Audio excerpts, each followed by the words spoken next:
Quand je cherchais la face du Seigneur, je la cherchais en même temps que j'étais perturbé par ce que je voyais et par ce que j'entendais sur les réseaux d'information en boucle.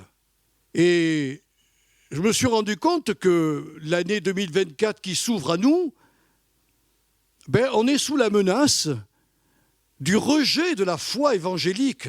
On s'aperçoit que de plus en plus, les gens il y a une défection de la foi évangélique, c'est-à-dire la foi fondée sur les doctrines apostoliques que nous avons reçues de la Réforme, et bien sûr des apôtres, mais que la Réforme a remis au goût du jour. Et on s'aperçoit que avec l'ensemble des amusements, des jeux, de ce que l'on propose à la jeunesse et au monde, la foi est en train de quitter notre pays. Nous nous réclamons être laïcs, il faut dire les mots tels qu'ils sont, on a mis Dieu hors de nos écoles. On a mis Dieu hors de nos universités. On a mis Dieu hors même de notre vie civile. Il y en a même qui voudraient qu'on n'ait plus de croix dans nos cimetières. On se révolte quand un maire met encore aujourd'hui une crèche dans sa mairie. C'est quand même terrible tout ça. Et puis, il y a l'inflation galopante, l'annonce d'une crise financière mondiale qui va déstabiliser le monde. C'est ce qu'on nous dit en boucle.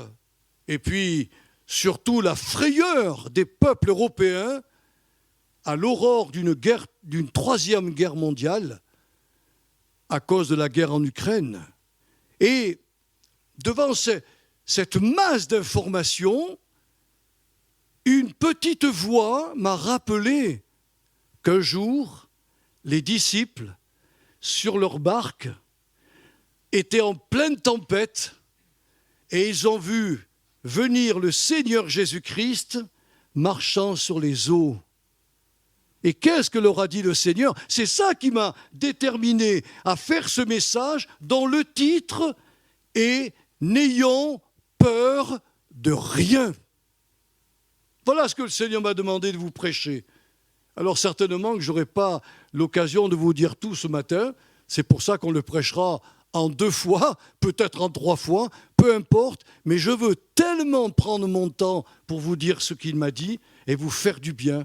Et surtout de vous dire, mes sœurs, mes frères, n'ayons pas peur. Je pense que les parents aujourd'hui, quand ils voient l'annonce d'une future guerre mondiale, les parents tremblent. Mais vous savez pourquoi? Parce que s'il y avait malheureusement une mobilisation générale, nos jeunes seraient appelés sous les drapeaux. Et Mado me rappelait que son grand-père, ce grand-père, ça l'a complètement anéanti. Il a perdu 2 enfants à la guerre, il a donné 2 enfants pour la guerre. Nous prions pour la paix. C'est pour cela qu'on vous invite à prier avec nous, avec ardeur devant le Seigneur. Pourquoi? Pour qu'on n'entre pas dans cette 3e guerre mondiale. Alors vous me direz, elle sera totalement différente de celle de 1945. Mais qu'en savons-nous? Quand vous voyez aujourd'hui que la Russie a les moyens de faire sauter l'Ukraine en 1 journée, s'ils veulent. Ils ont choisi la démolition, la destruction. C'est quelque chose qu'on n'arrive pas à comprendre. Et puis je regardais la télévision, je regardais la colère d'Israël contre le Hamas, et je m'aperçois qu'ils sont entrés dans une colère telle que dans la loi, il y avait la loi du talion, œil pour œil, dent pour dent. Ils ne connaissent pas la grâce. Ils vivent encore sous le régime de l'Ancien Testament. Et ils détruisent. Quand j'ai vu ce qui restait de Gaza, de la bande de Gaza, je me dis, mais ils vont vivre où ces gens? On est à l'aurore, mes frères et sœurs, vraiment d'un monde qui est en train de basculer sous nos yeux. L'Apocalypse est en train de se dérouler sous nos yeux et le peuple chrétien dort. Le peuple chrétien semble endormi. Vous comprenez bien qu'il n'y a aucune critique de ma part sur personne et sur aucune église. C'est un fait général. Moi, je prie le Seigneur parce qu'il me manque la passion des âmes. J'ai parlé à Noël à au moins 50 personnes. Mais ce n'est pas la passion des âmes, ça. J'aimerais tellement pouvoir aller frapper aux portes et leur annoncer la bonne nouvelle de Jésus. Je n'ai pas ça. Je sais me débrouiller quand j'ai quelqu'un en face de moi qui cherche le Seigneur. Mais toutes ces choses nous troublent. Une sœur a prié ce matin, elle a rappelé dans sa prière, quand les disciples, Jésus leur a dit, vous voyez ce temple, il ne restera pas pierre sur pierre que tout ne soit détruit. Et il leur a annoncé les événements qui allaient se passer et qui ont commencé depuis la mort et la résurrection de Jésus. Moi, je crois que les sceaux sont déjà ouverts. L'Évangile n'a jamais fait autant de progrès que depuis le XXe siècle. Dans tous les peuples, on parle de Jésus, même chez les Pygmées. Même dans les endroits où c'est complètement... On n'irait jamais, nous. Mais les missionnaires y vont avec des Bibles traduites dans le langage des Pygmées. Et l'évangélisation se fait partout. Et Jésus a dit, quand le dernier païen sera évangélisé, alors viendra la fin. On n'est pas loin, hein, frères et sœurs. On n'est vraiment pas loin. Alors je me suis souvenu, oui, en voyant ces informations qui troublaient mon cœur, qui, comme Jésus l'a dit, ne vous troublez pas, ne soyez pas troublés par les événements qui vont arriver. Je me suis rappelé qu'il a dit à ses disciples qui ramaient dans leur barque, mais c'est exactement ce qu'on fait. On est sur la barque de la mer de cette humanité, et notre barque, c'est le salut, et on a des vents contraires, des vents. Et Jésus nous dit, rassurez-vous, je chemine avec vous. C'est beau, ce qui veut dire que dans l'Apocalypse, le Seigneur chemine avec son Église, malgré les événements compliqués et difficiles qu'il avait vus à l'avance, qu'il nous a annoncés, afin que l'on n'ait pas peur. Parce que s'il veille sur nous, que voulez-vous que les hommes nous fassent ? Ils peuvent tuer nos corps, mais rien de plus. Ils ne peuvent pas tuer notre foi. Alors ce matin, mon exhortation ne sera pas basée sur un optimisme béat, fermant les yeux sur la réalité des informations quotidiennes, mais sur cet optimisme biblique fondé sur les paroles du Christ Rédempteur, invitant son peuple à ne craindre ni le diable, ni les démons, ni les hommes, ni les épreuves, ni les tribulations. Tribulation, c'est un mot qui veut dire difficulté en tout genre. Ni les événements présents, ni ceux dont parle l'Apocalypse. Voilà ce que le Seigneur nous invite en 2024, à ne rien craindre. Alors on va lire ce passage d'Hébreux 12, versets 18 à 24. « Car vous ne vous êtes pas approchés comme les Israélites au désert d'une réalité que l'on pourrait toucher, un feu qui brûlait, de sombres nuées, des ténèbres et un ouragan. Vous n'avez pas entendu de sonnerie de trompette, ni l'éclat d'une voix telle que ceux qui l'ont entendue ont demandé qu'elle ne s'adresse plus à eux. En effet, ils ne pouvaient supporter l'ordre qui leur avait été donné. Quiconque touchera la montagne, même si c'est un animal, sera tué à coups de pierre. » Le spectacle était si terrifiant que Moïse lui-même s'est écrié « Je suis épouvanté et tout tremblant. » Non, non, non. Vous, au contraire, vous vous êtes approchés de la montagne de Sion, de la cité du Dieu vivant, de la Jérusalem céleste, avec ses milliers d'anges en fête. Vous vous êtes approchés de l'assemblée des fils premiers-nés de Dieu, dont les noms sont inscrits dans les cieux. Vous vous êtes approché de Dieu, le juge de tous les hommes et des esprits des justes qui sont parvenus à la perfection. Vous vous êtes approché de Jésus, le médiateur d'une nouvelle alliance et de son sang répandu qui parle mieux encore que celui d'Abel. Oh, mes frères et sœurs, voilà la raison pour laquelle nous n'avons rien à craindre. Parce que nous ne vivons pas dans la même dispensation que Moïse et les Israélites vivaient. Le Dieu qui les a délivrés d'Égypte était un Dieu redoutable. L'apôtre Paul dira même de lui, c'est un feu consumant notre Dieu. Si le Seigneur manifestait sa colère, et il le fera un jour, la Bible nous dit qu'il faut que ses enfants soient enlevés, tellement que le jour de la colère de Dieu sera un jour de vengeance. Oh, Dieu n'est pas comme nous, ce n'est pas une vengeance pour satisfaire ses désirs égoïstes. Dieu n'a pas de désir égoïste. S'il se venge, il se venge sur ceux qui auront refusé sa grâce et qui méritent qu'une seule chose, de voir la colère.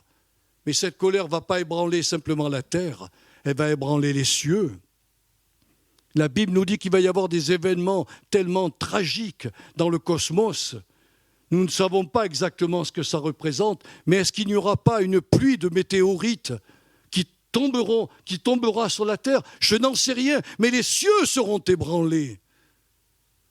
Et Moïse, ce jour-là, au pied du mont Sinaï, après avoir reçu les 10 paroles de Dieu, les paroles de commandement, quand il est descendu de la montagne, elle était en feu, elle brûlait, parce que Dieu était descendu parler à Moïse. Et déjà le peuple qui était sorti d'Égypte s'était fait un autre Dieu pour l'adorer, un veau. Voilà. Ils se sont prosternés devant un veau, en disant « Merci, ô toi qui nous as fait sortir d'Égypte ». Mais vous comprenez pourquoi Dieu était en colère? Et la Bible nous dit dans les Romains, c'est Paul qui l'a écrit dans les Romains, que la colère de Dieu se révèle du ciel, aujourd'hui encore, sur tous ceux qui compriment la voix de Dieu, qu'ils constatent dans la nature, mais ils refusent de donner gloire à leur Créateur. Quand on regarde des informations, et vous l'avez vu avec moi, surtout des documentaires sur la nature, je ne sais pas quel est le narrateur, celui qui a écrit ce qu'il fallait dire sur les animaux, mais je n'ai jamais entendu un commentateur dire « Oh, cette création nous révèle la gloire de Dieu ». Ils disent « Merci, Mère Nature ». Ça me fait tellement mal au cœur quand j'entends ça. Nous ne sommes plus sur le mont Sinaï, c'est ça qui nous rassure. On est sur le mont Sion, mais pas le mont Sion qui est à Jérusalem, le mont Sion céleste, là où est Jésus, la cité du Dieu vivant, qui est la nouvelle Jérusalem céleste, où règne déjà notre futur époux, entouré des dizaines de milliers d'anges, et où se trouvent maintenant les esprits des justes parvenus à la perfection. C'est de ce ciel de gloire, et on a un privilège énorme, mes bien-aimés, un privilège énorme. C'est de ce trône-là, du cœur même de Dieu, qu'est déversé dans nos cœurs l'amour du Père. C'est écrit dans Romains, chapitre 5, je crois, verset 5. « Or, l'espérance ne trompe point, parce que l'amour de Dieu est répandu, littéralement, déversé de son cœur par le Saint-Esprit dans notre propre cœur. » Or, ce savoir aimer inconditionnellement et durablement apporte à nos êtres la paix et la joie en toutes circonstances. Que le monde s'ébranle, nous avons la paix. Parce que le Dieu qui nous a fait la promesse de ne pas faire tomber sur nous sa colère, tiendra parole. C'est pour cela que je pense que les hommes de Dieu le disent depuis des années, n'ayons peur de rien. De rien. Et vous le verrez, parce que j'ai été sonder un peu la Bible. Alors ce que je vais vous parler dans ces 2 messages ou 3 messages, c'est de ce que j'ai trouvé, disons, dans les craintes majeures, susceptibles de nous atteindre. Il y en a beaucoup de craintes dans la Bible. Mais en parcourant la sainte parole de Dieu, je me suis aperçu que le peuple chrétien sera confronté à 4 craintes. La première, c'est la crainte de Dieu. La deuxième, c'est la crainte du jugement dernier. La troisième, c'est la crainte des événements internationaux. La quatrième, c'est la crainte des multiples besoins quotidiens. Ce sont des craintes majeures qu'on ne peut pas échapper. Alors la première crainte, ça peut paraître surprenant. Pourquoi la nommer? Parce que la crainte de Dieu n'est pas un obstacle à la foi chrétienne. Elle en est plutôt la condition indispensable pour son développement.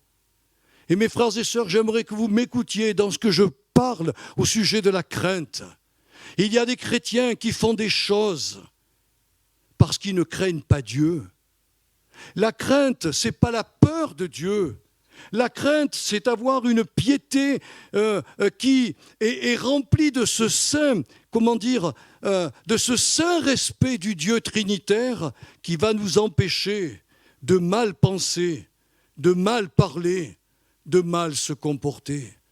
Un chrétien qui est rempli de la crainte de Dieu, quand il va recevoir une pensée de jugement, de critique sur le monde, sur les gens du monde, sur l'Église, sur les pasteurs, peu importe. Cette crainte va lui retenir sa bouche et lui retenir de faire des actions. Donc des chrétiens qui font des actes sans repentance démontrent qu'ils n'ont pas la crainte de Dieu dans leur cœur. La crainte de Dieu est valable et utile pour le développement de notre vie spirituelle. Alors elle ne ressemble pas, évidemment, cette crainte religieuse, à celle dont a parlé l'apôtre Paul à l'aéropage d'Athènes. Je ne sais pas si vous connaissez cette histoire qui se trouve dans les Actes 17, versets 16 à 34. Et puis, il attendait ses collaborateurs et il a parcouru cette ville. Et en parcourant cette ville, il s'est aperçu qu'il y avait des autels partout. Il a même trouvé un autel à un Dieu inconnu. Et quand il se présente à l'aéropage, il va leur dire « Je vois, mes chers Athéniens, en voyant les objets de votre dévotion, que vous avez une crainte superstitieuse de tous les dieux païens. » Ils adoraient tous les dieux de l'époque. Alors ils se sont dit à un moment donné, et s'il y en a un qu'on a oublié? Alors ils ont mis à un Dieu inconnu. Et quand Paul a vu ça, il dit « Seigneur, merci de m'avoir montré le Dieu inconnu. » Ils ne le connaissent pas, je vais leur annoncer. Et il a profité. À titre d'exemple, mes frères et sœurs, savez-vous qu'il existe en Inde plus de 33 millions de divinités? Vous m'avez entendu? J'ai été sur Google voir si j'avais raison, parce que je me dis 33 millions, c'est quand même pas mal. Mais allez-y, vous pouvez le contrôler à midi. En Inde, il y a 33 millions de divinités à qui leurs adeptes offrent quotidiennement des offrandes pour apaiser les états d'âme de ces dieux-là et pour qu'ils obtiennent d'eux une faveur quotidienne. Et c'est le culte des païens. Tous les païens qui adorent une divinité s'adressent à leur divinité pour apaiser sa colère ou ses états d'âme. En suppliant cette divinité de faire en sorte qu'ils réussissent dans la vie, qu'ils puissent avoir des enfants, que leur foyer soit heureux. Mais nous n'avons pas besoin de faire cela, nous, mes frères et sœurs, envers notre Père. En Jésus-Christ, nous avons tout pleinement. Et nous n'avons pas à nous présenter devant le Dieu de la Bible et à avoir peur de lui, cherchant à l'apaiser par quelques vœux pieux, comme le font les adeptes des religions. Non, non, ce saint respect nous poussera, nous croyants, à plier le genou devant lui, à reconnaître sa souveraineté sur toute chose, et nous serons prêts à l'adorer, à l'honorer et à lui obéir sans murmure ni hésitation. La vraie piété, dit la lettre aux Hébreux, c'est une piété qui est correcte avec la crainte de Dieu. Pose la question, avez-vous la crainte de Dieu? C'est parce que nous sommes animés de cette relation filiale, ou cet amour filial, si vous préférez, que le Christ a établi entre nous et le Père. Nous sommes devenus les enfants de Dieu. Sur le plan filial, c'est extra. On a un Père, on sait qu'il est bon, on sait qu'il est juste, on sait qu'il a aussi un cœur qui va s'irriter contre les nations qui désobéissent sciemment à sa parole, mais pour nous, c'est un Père qui est bon dans tous les domaines. Même quand on pêche, on ne reçoit pas les foudres du ciel sur nous. Il nous appelle à venir vers lui, à aller à la croix. Ce verset qui nous dit dans la Bible, si quelqu'un avoue ses transgressions et les délaisse, parce que souvent on oublie cette partie-là, obtiendra miséricorde. Notre Père ne veut que notre bonheur et rien d'autre. Je ne sais pas si vous connaissez Judson Cornwine. C'est un homme de Dieu qui a écrit dans un livre qui s'appelle « La foi sans hypocrisie », il a écrit cela. Celui qui, par la conception qu'il a de Dieu, a été amené à ce saint respect de sa personne, cessera de lui donner des ordres et au contraire sera prêt à en recevoir. Vous vous rendez compte ? Vous avez des enfants de Dieu qui, n'ayant pas la crainte, parlent à Dieu comme tu dois nous obéir. Hein. Ils parlent à Dieu comme si le Dieu était à leur service. Il faut faire attention, c'est nous qui sommes au service de Dieu et pas l'inverse. Et la crainte de Dieu nous permettra de ne pas faire cette bévue. Alors la crainte du Seigneur est donc le commencement de la sagesse. C'est écrit dans le psaume 111, verset 10. C'est la haine du mal. C'est la haine du mal. Proverbe 8, verset 13. C'est s'offrir soi-même pour apporter à notre Dieu un culte sans hypocrisie. Ou comme dira Paul dans les Romains, un culte intelligent. Hébreux 12, verset 28. Et si nous avons la crainte du Seigneur, le Proverbe 10, 27 nous assure que la bonne santé sera en nous et nous prolongerons nos jours sur la terre. Ça ne vaut pas la peine, frères et sœurs, de craindre Dieu dans le bon sens du terme. Mais oui, ça vaut la peine. Je le crois de tout mon cœur. Et la crainte de Dieu, du Dieu trinitaire, va créer une relation d'amour d'où jaillira une authentique confiance en Dieu, chose que nous ne trouvons plus dans ce monde. Parce que souvent, dans ce monde, il y a une fausse confiance, ou une confiance dégénérée, je dirais, où on pense que la foi est comme le robinet de bénédiction que l'on ouvre et que l'on ferme à volonté. Ou peut-être, pour vous montrer une comparaison encore plus juste, la lampe d'Aladin. Vous connaissez cette lampe ? Il suffit de la frotter et hop, le petit génie en sort et il nous dit « Qu'est-ce que tu veux que je te fasse ? Qu'est-ce que tu veux que je te donne ?» Aujourd'hui, dans nos églises, on a le principe de la lampe d'Aladin ou du robinet qu'on ferme quand on veut. Non, la crainte de Dieu, c'est trouver le chemin de la vraie vie comme la voie que nous devons suivre, et ce chemin sera accompagné de la faveur divine, de sa bonté et de sa miséricorde. C'est le premier point que je voulais voir avec vous, parce qu'il est important. La crainte, ça peut paraître surprenant, mais c'est le même mot hébreu et grec qui est employé pour les autres peurs.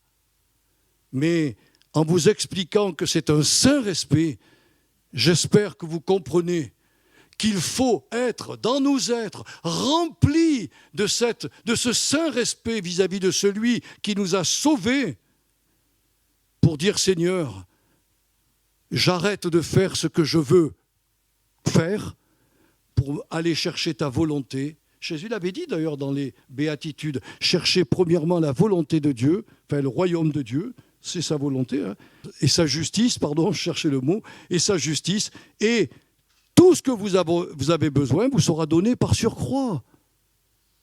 C'est la crainte de Dieu, on en a besoin, mes frères et sœurs. Elle est indispensable pour notre vie chrétienne. Maintenant, je vais vous parler, et je vais m'arrêter avec cela ce matin, la crainte du jugement. Alors, je crois que j'ai dû te mettre le verset de 1 Jean 4, les deux versets, verset 17 et verset 18. Voilà comment notre frère apôtre a parlé à l'époque. Et voici pourquoi l'amour se manifeste pleinement parmi nous. C'est pour que nous ayons une entière assurance au jour du jugement. D'autant plus que notre situation dans ce monde est celle que le Christ a connue lui-même. Dans l'amour, il n'y a pas de place pour la crainte. C'est beau, hein ?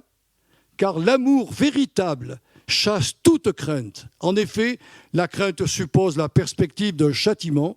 L'amour de celui qui vit dans la crainte n'est pas encore parvenu à sa pleine maturité. Voilà ce qu'a écrit notre frère. Si vous lisez le contexte de ce verset, et je vous encourage à le lire, ce contexte fait référence à des personnes croyantes, parce que Jean a écrit à des croyants, ne possédant pas encore une pleine assurance en ce qui concerne le jugement qui aura lieu après leur mort ou leur enlèvement. Ayant une conscience faible, ces personnes sont dominées par une peur panique de ne pas être reçues au paradis.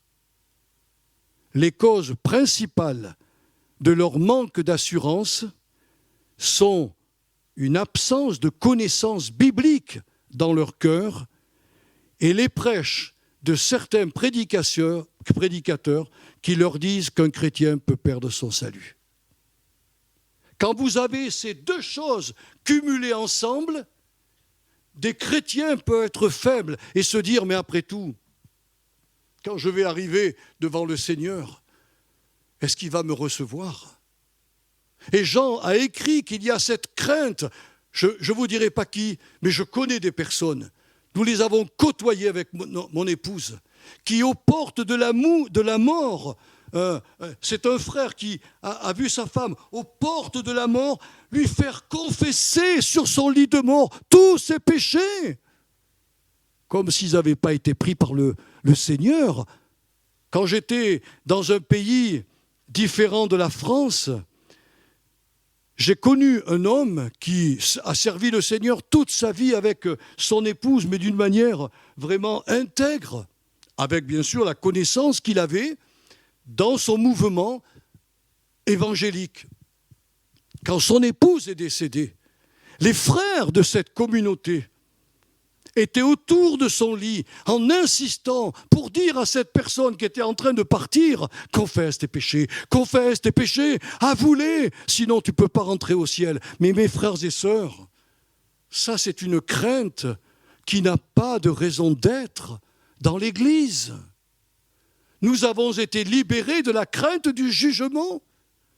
Et quand je vous ai prêché il n'y a pas longtemps que devant le trône de Dieu, on passera devant le tribunal de Jésus plutôt, on passera et ses yeux purs mais semblables à une flamme sondera les motivations qui nous ont poussés à faire telle ou telle chose. Et si ces motivations étaient des motivations impure et pas bonne et non conforme à sa volonté, tout sera consumé. Mais qu'est-il écrit? Qu'est-ce que je vous ai prêché? Néanmoins, ils seront sauvés parce qu'ils ont cru au Christ mort, enseveli et ressuscité. Vous voyez combien il est dangereux. Il y a une crainte du jugement dont certains chrétiens ne sont pas encore libérés. Un tel sentiment de peur face au jugement à venir est bibliquement anormal. Pourquoi?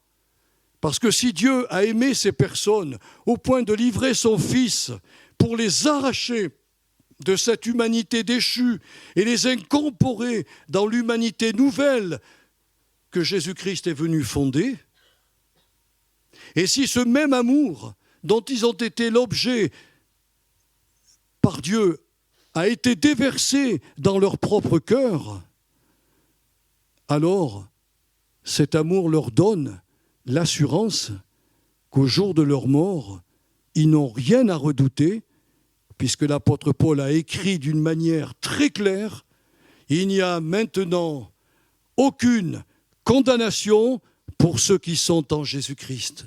Vous m'avez entendu? Aucune condamnation pour ceux qui sont en Jésus-Christ. Alors oui, on peut se dire, mais je suis encore imparfait. Oui, c'est le sentiment qu'on a. Mais bibliquement parlant, on a été justifié, on a été sanctifié. Dans la lettre aux Hébreux, il va même dire, et on a été déjà rendu parfait. Je ne le suis pas dans ma vie, ça je vous le conçois. Quand vous avez devant vous votre prédicateur, il est bourré de problèmes et certainement de défauts. C'est sûr, là, je vous donne raison. Si vous dites, oh Joël, tu n'es pas vraiment parfait, vous avez raison. Mais dans la foi, je le suis. Et quand j'entrerai devant le Seigneur, il m'accueillera les bras ouverts parce que ma foi repose sur son sacrifice et j'ai son manteau de justice, de sainteté et de perfection sur moi. Vous comprenez? C'est ça la foi évangélique. Savoir que je n'ai rien fait et que je suis devenu l'égal de Jésus dans la foi. C'est ça qui est incroyable. C'est dur à comprendre, hein? Je vous le conçois, mes frères et sœurs. D'ailleurs, l'apôtre Paul ajoutera la phrase suivante, et on l'a lu ensemble, « Mais l'amour parfait bannit la crainte ». Pourquoi a-t-il ajouté cela? Tout simplement pour montrer aux chrétiens à qui il s'adressait et qui avaient une conscience faible, leur donner la certitude qu'ils n'auront rien à craindre au jour du jugement. En fait, cette phrase veut dire littéralement, si on la prend littéralement dans le texte original, il est dire l'amour parfait de Dieu, évidemment, ou pleinement accompli dans leur cœur de ces chrétiens fragiles, chassera hors de leurs âmes toute crainte concernant le jugement à venir. Si donc nous croyons que Jésus a expié toutes nos fautes sur la croix, qui nous a rendus justes, saints et parfaits devant la justice de son Père, ne laissons donc aucune peur concernant notre avenir céleste paralyser notre foi. Nous avons un travail à faire en bas. C'est pour cela qu'il nous a mis devant son Père dans un état de sainteté et de justice. Tout est nouveau maintenant, a dit Paul. Tout est ouvert pour une vie nouvelle. Qu'est-ce que nous faisons pour alimenter cette vie? C'est ça qui compte. Ce n'est pas la circoncision, ce n'est pas l'attachement à des rites, ce n'est pas de célébrer les fêtes juives, le respect du Shabbat ou que sais-je, qui vont devant Dieu me rendre meilleur.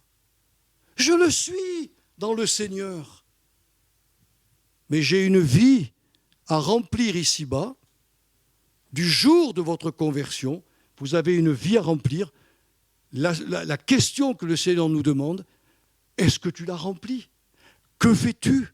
Et rien, je peux vous le dire mes frères et sœurs, rien de ce que je pourrais dire au Seigneur ne peut justifier ma paresse, mon insouciance, je ne sais pas comment on peut appeler ça, parce que j'ai une vie nouvelle. Et il me dit, marche avec moi. Et si vous lisez la Bible, eh bien vous verrez, en quoi concerne cette vie nouvelle. Déjà, vous le vivez en venant au culte, parce que quand on vient ensemble au culte, on vient pourquoi? Pour être nourri, mais pour vivre aussi la parole de Dieu. On a tous des tempéraments différents. Des fois, on va se heurter, un peu comme les pierres dans le torrent. Surtout en montagne, on constate beaucoup ces choses. Quand vous prenez les pierres dans un torrent, ces pierres qui ont été avec les années, et les dizaines d'années ou les centaines d'années, elles ont été polies. Pourquoi? Parce qu'elles se frottent les unes contre les autres. C'est ce qui arrive aux chrétiens. On se frotte. Les Suisses, ils appellent ça, on se broute le nez. Voilà, c'est leur expression. Quand j'entends un Suisse dire « j'ai brouté le nez à mon frère », ça veut dire qu'il a eu des différends avec lui. Mais on en aura. Mais quelle réaction nous avons? Qu'est-ce que nous faisons avec ça?